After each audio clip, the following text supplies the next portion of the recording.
وسلام على عباده الذين اصطفى أما بعد أعوذ بالله من الشيطان الرجيم بسم الله الرحمن الرحيم وإذ قال ربك للملائكة إني جاعل في الأرض خليفة قالوا تجعل فيها من يفسد فيها ويسفك الدماء ونحن نسبح بحمدك ونقدس لك قال إني أعلم ما لا تعلمون آمنت بالله صدق الله العلي العظيم.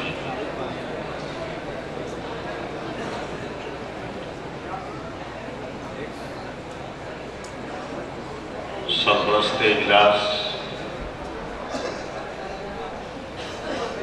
حضرت صاحب سجادہ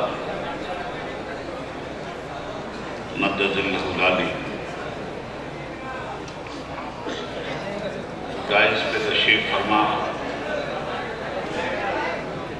سادات کرام، علماء اسلام، شعراء نظام، دور و نزدیک سے ریسورس شہبازی میں تشریف فرما ہونے والے برادران اسلام، حاضرین مجلس، قبل اس کے کہ کچھ کہا سنا جائے، آئیے ہم اور آپ انتہائی خلوص و احترام کے ساتھ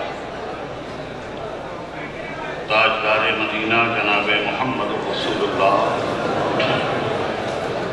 صلی اللہ علیہ وآلہ وسلم کی مقدس بارگاہ میں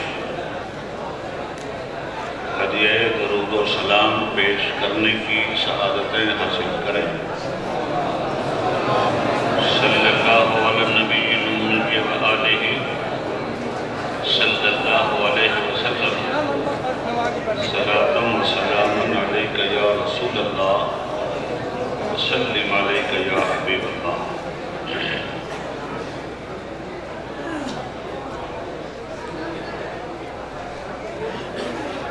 معطر ہے اسی کوچے کی طرح اپنا صحرا بھی، کہاں کھولے ہیں گیسو یار نے خوشبو کہاں تک ہے۔ حضرات محترم، میری یہ خوش نصیبی ہے کہ آج عرس شہبازی میں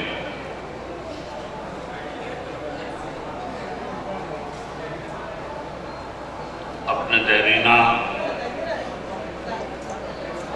دم ساز و ہمراز محبوب و مطلوب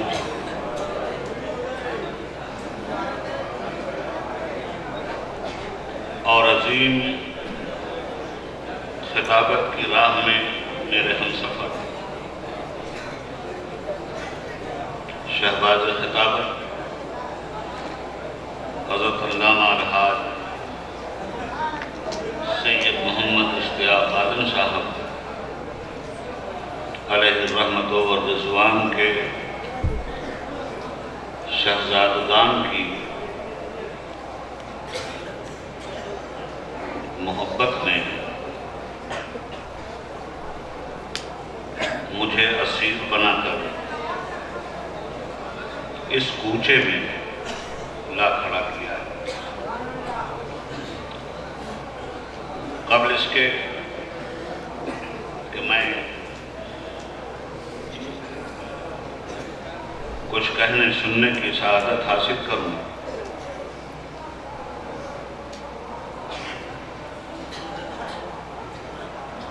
ایک ضروری وضاحت کے ساتھ آپ کی توجہ اس جانب مبذول کرنا چاہوں گا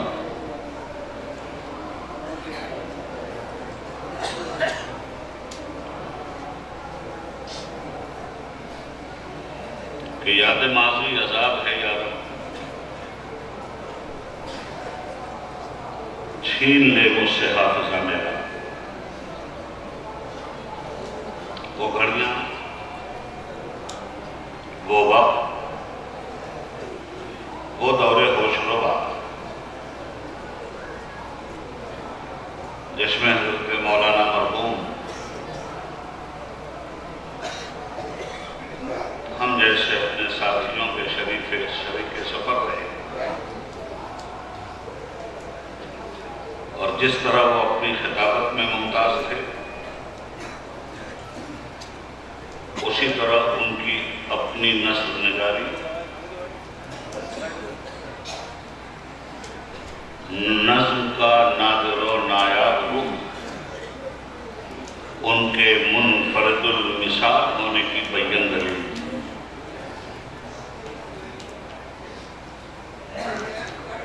ان کی موجودگی میں بھائی صاحب ذرا سا اب رکھ لیں، تقریر ختم ہو جائے اس کے بعد یہ نئے کام شروع کریں۔ درود پاک پڑھ لیجیے، اللہم صلی ایک مرتبہ اسی احاطہ نور میں ہمارے یہ شاہزادگان اپنی عمر کے اعتبار سے شاید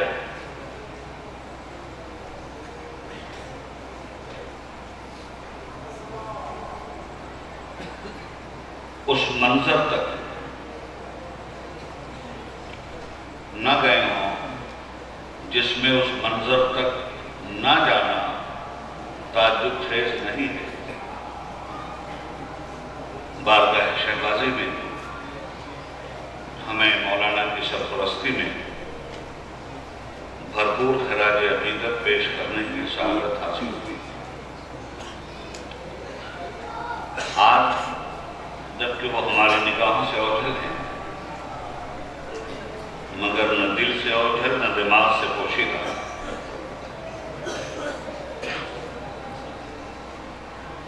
اہل دل کی دھڑکنوں کے ساتھ ان کی رہنمائی کا سفر جاری ہے اور انشاءاللہ جاری رہے گا۔ وہ کھینچ کر مجھے اس بارگاہ میں لائے تھے جس کی مدح و ثنا کر کے ہم اس کا قد نہیں بڑھاتے بلکہ اپنی سعادتوں کا باب وا کرتے ہیں۔ جو سلطان المحققین رہا ہو، سلطان العارفین رہا ہو، اور اس کو سلطان المحققین یا سلطان العارفین کا لقب ان القاب سے ناآشنا لوگوں نے نہ دیا۔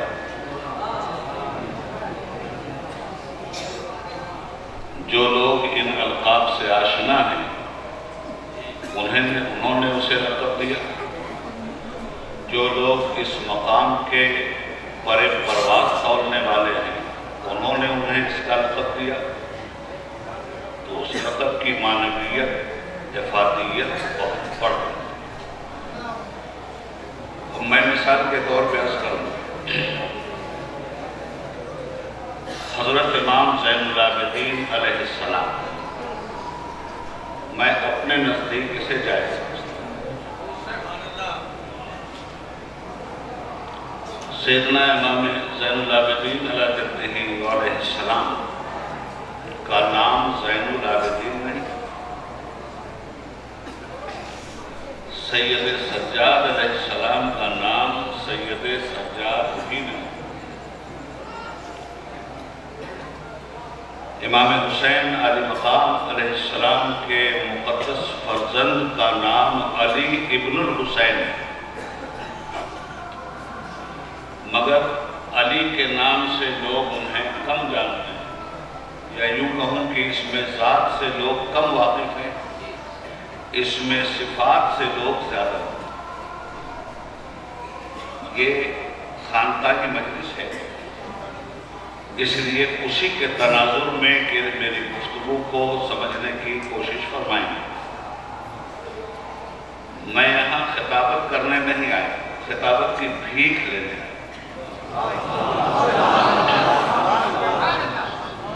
زور بیان کہیں اور، خطابت کے مچلتے ہوئے دھارے بھی کہیں اور. یہاں یہ جرأت کر کے میں گستاخوں میں شامل نہیں ہونا چاہتا. تو اس دربار گوہربان میں جو چمکتی ہوئی شکلیں آپ کو دکھائی دیتی ہیں، جس خانوادے سے آپ متعارف ہیں، جس کے جنویدہ اور عاشق ہیں،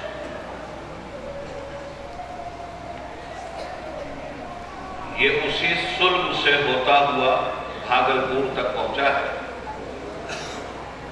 جسے امام زین العابدین کہتے ہیں.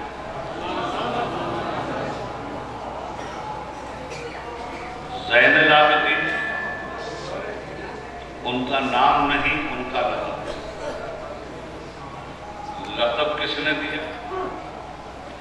اس زمانے میں جو لوگ عبادت گزار تھے، فقہا تھے، ائمہ تھے، محدث تھے، مفسر تھے، اولیاء اللہ تھے، جن کی پوری زندگی سنت رسول کے سانچے میں ڈھلی ہوئی تھی، ایسے لوگوں نے انہیں زین العابدین کا خطاب دیا.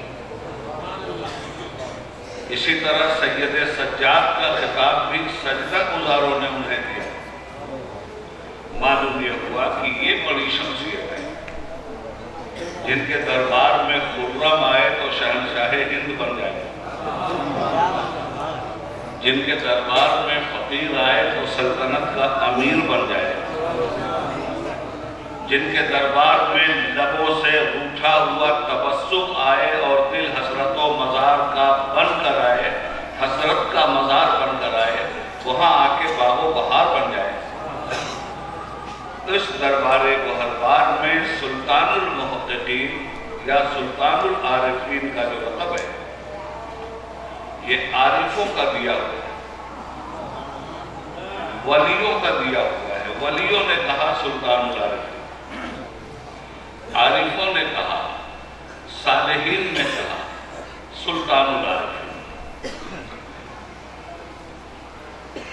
بھائی، دور بہت بری طرح مسموم فضاؤں سے متاثر ہے.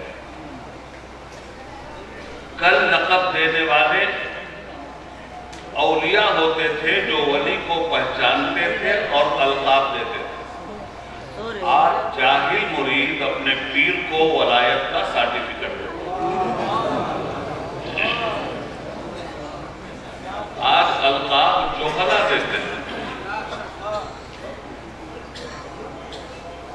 صلاحیتوں سے ناآشنا لوگ دیتے ہیں، جس کو جو چاہے بنا. آج تو القابات کی بھرمار یہ ہے کہ ہر ادنا حضرت اعلیٰ حضرت بننے کے چکر میں اعلیٰ حضرت کو بھی اعلیٰ حضرت ان لوگوں نے کہا ہے جو لوگ خود اپنے دور کے اعلیٰ تھے.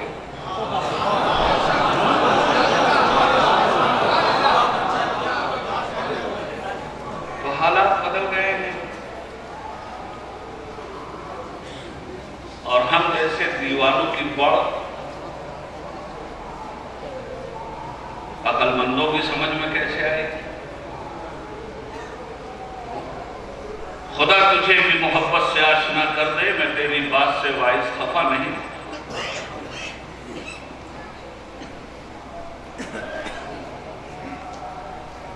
یہ شخصیتیں جس مقام عرفہ و اعلیٰ پر فائز ہوتی،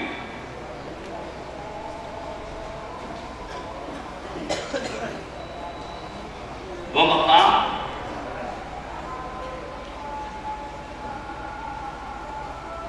انہیں قدرت دیتی ہے، یہ قدرت کا انتخاب ہوتے ہیں۔ جب زمانہ بے دینی کی راہ سے گزرتا ہے تو یہ کفر کی جگہ اسلام کو قائم کرتے ہیں، شرک کی جگہ ایمان کو قائم کرتے ہیں، بدعت کی جگہ سنت کے چراغ جلاتے ہیں۔ بحیثیت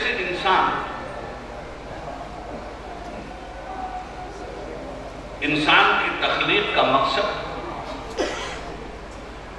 اور مقصد تخلیق کے محور پر گردش کرنے کے بعد اس کا انعام،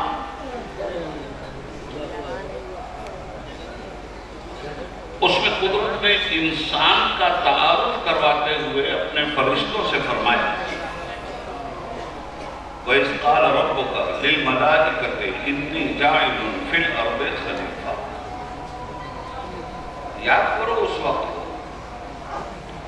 جب رب نے فرشتوں سے فرمایا تھا کہ میں زمین میں اپنا خلیفہ بنانے والا ہوں۔ بات ذرا علمی ہے اور جذبات سے پرے، اس لیے میں چاہوں گا کہ خانقاہ میں پڑھنے پڑھانے کا جو ماحول عظمت رفتہ کی ہمیں یاد دلاتا ہے، اس سبق کو ہم لوگ ایک مرتبہ پھر تعلیم یاد کرو اس وقت کو جب رب نے فرشتوں سے فرمایا کہ میں زمین میں اپنا خلیفہ بنانے والا ہوں، اپنا خلیفہ اتارنے والا ہوں۔ معلوم یہ ہوا کہ کائنات عالم میں انسان کے لیے جو سب سے بڑا عہدہ ہے وہ خلافت الہی ہے۔ اس خلافت کی راہ و رسم سے انسانی تاریخ کا تسلسل اگر آگے بڑھتا ہے تو وہ خلافت جو نبوت کی شکل میں ہمارے سامنے آئی، نبوت کے فیضان سے ولایت کی شکل میں ہمارے سامنے آئی، اور ولایت کے فیضان سے علماء حق کی ہدایت کے ذریعے ہم تک پہنچی، اس خلافت کو سمجھنے کے لیے ہماری راہیں کشادہ ہو جائیں۔ انسان اگر خلیفہ نہیں تو کچھ بھی نہیں، اپنے مقصد انسانیت کے محور پہ وہ گردش ہی نہیں کرتا اگر خلافت کی چادر نہ اوڑھے، خلافت کی ہبہ نہ پہن لے، خلافت کی قبائل عظمت میں چپ نہ رہے۔ مگر جس کو خلیفہ بنایا اس سے محبت کیسی؟ جیسی محبت اس نے کی، اس محبت کے تناظر میں خلیفہ جس طرح سے قربان ہوتا رہا تو جو کچھ اس کے پاس تھا وہ سب کچھ اس نے تج دیا، اور تجنے کے بعد اس نے ہمیشہ یہ کہا چاہے جس دور کا بھی خلیفہ رہا، جان دی ہوئی اسی کی تھی، حق تو یہ ہے کہ حق ادا نہ ہو۔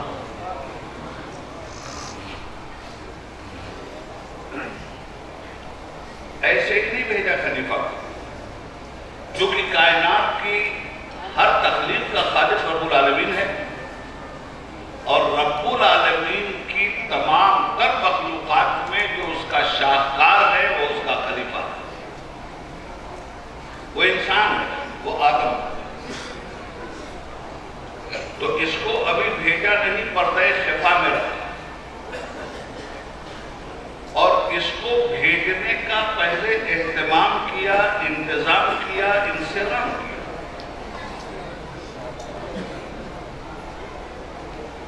اسے بھیجنے سے پہلے زمین بنا تاکہ جب جائے تو اس کے قدم اس پہ ٹکیں۔ سر میں لاجوردی شامیانہ پہلے تن دیا، بعد میں بھیجا۔ باد سرسر تو بغاوت کرنے والوں کو جھلسانے کے لیے، اور باد صبا اور نسیم سحر آغوش محبت میں خلیفہ کو جھولا جھولانے کے لیے عالم وجود میں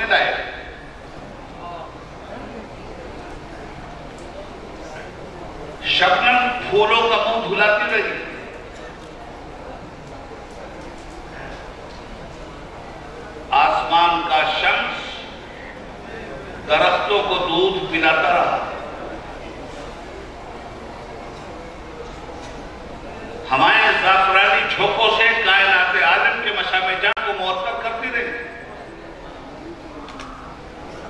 ستاروں کے چراغ جلائے، دریا بہائے، سمندروں کا طوفان اور سونامی اٹھایا، اور جب زمین کو بنایا تو تھر تھرانے لگی۔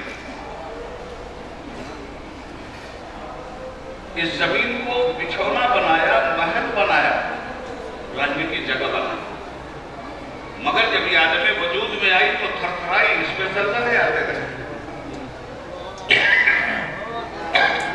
وَلَمْ نَجْعَلِ الْأَرْضَ مِهَادًا، جب یہ ہلنے ڈولنے لگی اور اسی پہ آپ کو اتار دیا جاتا ہے، ہلتی زمین پر، ڈولتی زمین پر، زلزلے والی زمین پر، بے قرار زمین پر، مضطرب زمین پر، تو آپ بھی ہلتے ڈولتے رہے، مگر جب یہ زمین تھر تھرانے لگی، وَالْجِبَالَ أَوْتَادًا، تو پہاڑوں کے میخ اس کے سینے میں گاڑ دی، ٹھہر جا، تجھ پر میرا خلیفہ جانے والا، وَخَلَقْنَاكُمْ أَزْوَاجًا، ہر صنف کے جوڑے بنائے، وَجَعَلْنَا نَوْمَكُمْ سُبَاتًا، بیدار آنکھوں کو نیند کا تحفہ دینے کے لیے نیند جیسی نعمت کو پیدا کیا۔ بے قراری میں اس کا خلیفہ زمین پہ گردش کرتا رہے گا، تھکے گا، تو نیند اس کی زندگی کا لازمی حصہ بنے گی، تو نیند کی نعمت سے اپنے خلیفہ کو سرفراز کیا۔ دن بھر کا تھکا مارا سوئے گا تو سونے کے لیے خاموشی چاہیے، شور سے دوری چاہیے، ہنگاموں سے اجتناب چاہیے، اندھیرا چاہیے، ظلمت کا بسیرا چاہیے، تو وَجَعَلْنَا اللَّيْلَ لِبَاسًا، رات کو پردہ پوش بنا دیا،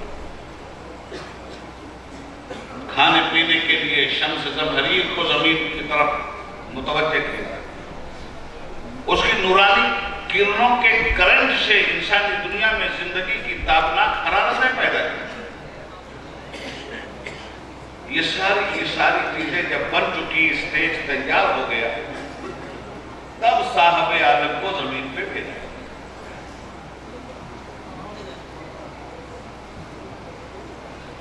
زمین پر آنے والا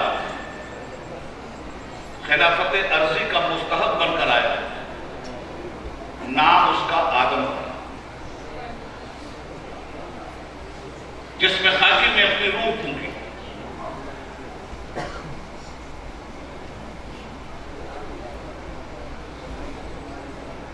میں کہاں رکتا ہوں عرش و فرش کی آواز سے، مجھ کو جانا ہے بہت اونچا حد پرواز سے۔ یہ عقل، فکر و فن اور عشق و حسن کے پر تولنے لگا۔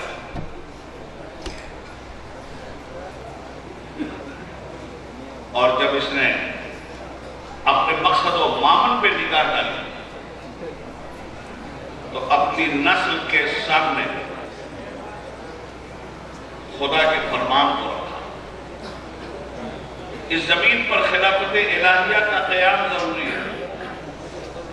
قانون وہ قانون نہیں ہے جو انسان بنایا، انسان کا قانون حالات کی بنیاد پر بنتا بھی ہے، بگڑتا بھی ہے، بنایا بھی جاتا ہے، واپس بھی لیا جاتا ہے۔ آج جی ایس ٹی کا جو ڈرامہ ہو رہا ہے، اور اس جی ایس ٹی پر مودی جیسا موزی اس وقت جس پریشانی کے عالم میں مبتلا ہے، تو بگڑے ہوئے اونٹ نے کروٹ لی اور اعلان کیا ہے کہ ہم اس پہ اثر نو غور کریں گے۔ دنیا میں جب انسان قانون بناتا ہے تو اس کے قانون کا حشر یہی ہوتا ہے، اس لیے کہ وہ ماضی کے تجربات کی روشنی میں قانون بناتا ہے، مستقبل کے